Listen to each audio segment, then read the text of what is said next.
L'Amérique latine se présente à la fois comme un continent où la nature est luxuriante et où vivent encore des peuples indigènes mystérieux et en parfaite harmonie avec leur environnement. Mais l'on y trouve également des villes d'une densité extrême autour desquelles s'étalent des champs uniformes cultivés à grands coups de pesticides et d'OGM. Ce type d'agriculture, apparu après la Seconde Guerre mondiale, a obligé des milliers de familles paysannes à délaisser la campagne pour la ville.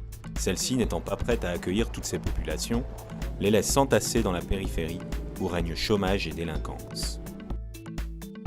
La première conséquence est l'extension des villes qui a des répercussions fortes sur l'environnement. L'étalement urbain se fait par la bitumisation et donc l'imperméabilisation des sols.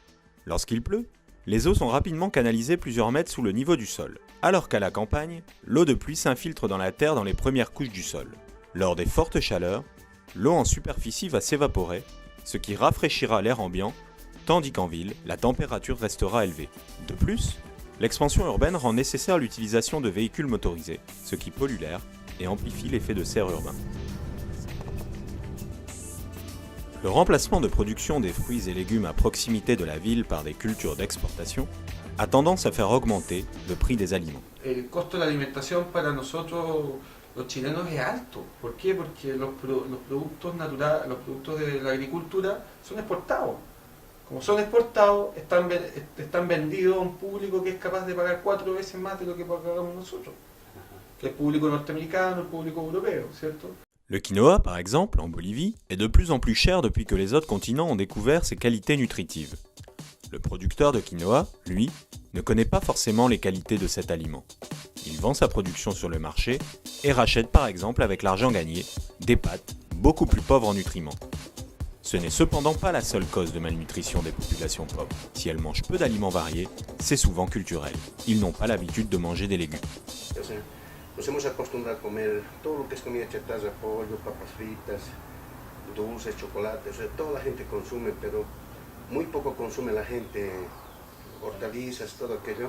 La population rurale, une fois en ville, aura du mal à s'adapter aux activités urbaines. Los segmentos más desposeídos hay una carga cultural, rural muy fuerte. O sea, hay gente que sus padres eran agricultores, sus abuelos eran agricultores, entonces seguramente en esta sociedad industrializada, digitalizada, ellos están fuera de las posibilidades productivas.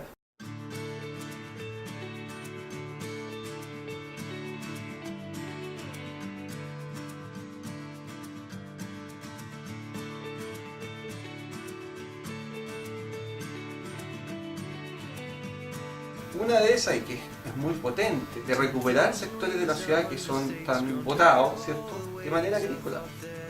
Entonces creo que la ciudad tiene una posibilidad de recuperación interna.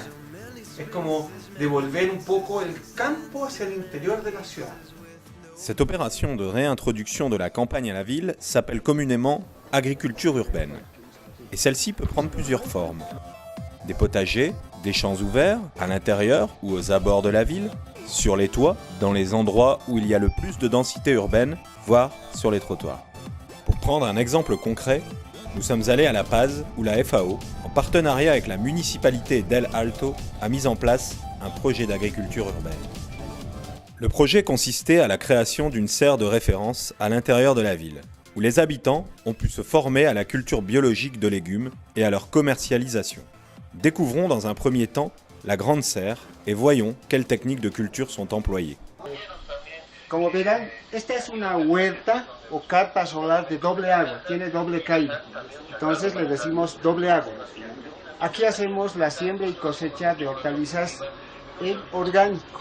Nuestra experiencia mayor, estamos trabajando con alrededor de 36 especies hortícolas. En Bolivia tradicionalmente se cultiva en la superficie horizontal.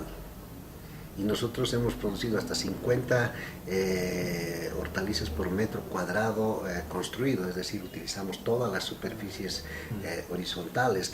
Ici, l'agriculture urbaine portée par la FAO promeut des pratiques les plus écologiques possibles. Le recyclage d'objets contaminants réutilisables en récipients pour les plantes, mais aussi la réutilisation des eaux usées, pratique pas encore mise en place, mais très facile à communiquer. La necesidad de utilizar aguas grises o aguas servidas, ¿no?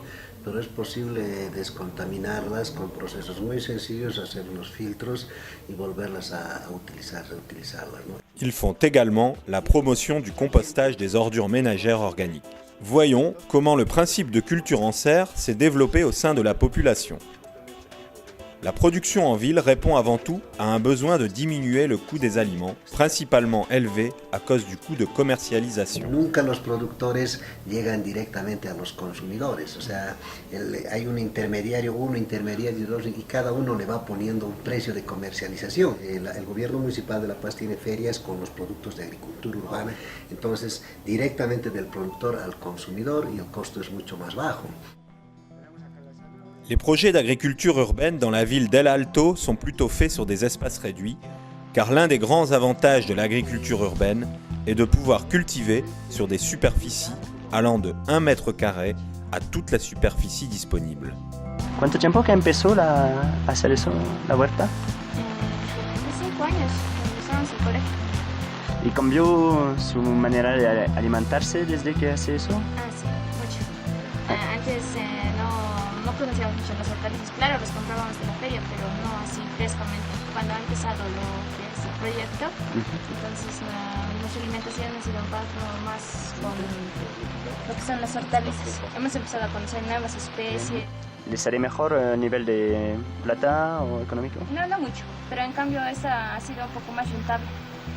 Ahora solo consumimos lo que es carne y hay algunas cosas más como el fideo, el arroz y todo lo demás, porque las hortalizas lo sacamos acá. Mi mamá, más antes ha empezado de poco a poco y ahora tiene pensado agrandar en otro terreno, construir más carpas solares.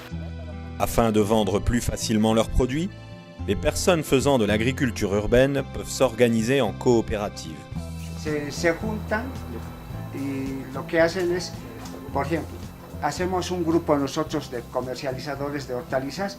Vos tienes lechugas, él tiene rabanitos, él tiene tomates, yo tengo pápricas, ¿no? Entonces, hacemos esa mezcla, nos unimos y tenemos el mercado. Porque empezaron la operación, digamos, de agricultura urbana. Así ya debe ser 8 o 10 años, o tal vez más. Una vez a la semana bajamos aquí, bajamos y eso nos llevamos pues para nuestro gasto. Nos favorece y nosotros como si fuera un trabajo pequeño, así ya lo vemos siempre. L'agriculture urbaine a donc de nombreux avantages.